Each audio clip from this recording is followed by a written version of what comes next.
In the autumn of 1942, in the middle of the war, a black metal trunk initialed with the letters MHG arrived at Buckingham Palace.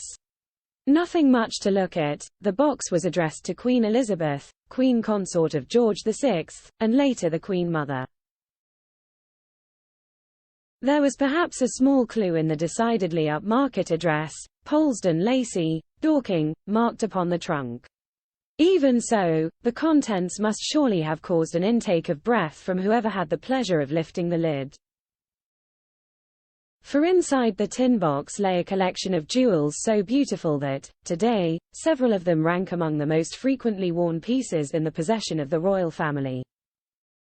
The sparkling contents were all the more remarkable for what they represent, a happy end to a story marred by Victorian prudery, and for having their origins in bottles of McEwen's beer. As it happens, the collection has also served up the answer to the riddle of the mysterious stomacher or corsage worn by Queen Camilla at the recent diplomatic reception at the palace.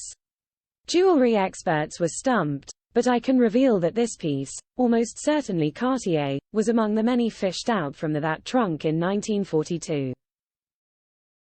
The source of the legacy had been the late Margaret Helen Greville, a friend of Queen Mary, mother-in-law to Elizabeth, Queen Consort and grandmother to the late Queen Elizabeth II. Margaret Greville had also been great friends with Alice Keppel, mistress to Edward VII. She was also godmother to Sonia Keppel, Queen Camilla's grandmother.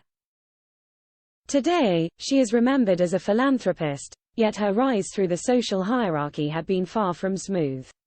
Indeed, King George V had been unhappy at his wife's connection with Margaret Greville, an unease provoked by her complicated and decidedly unorthodox personal history.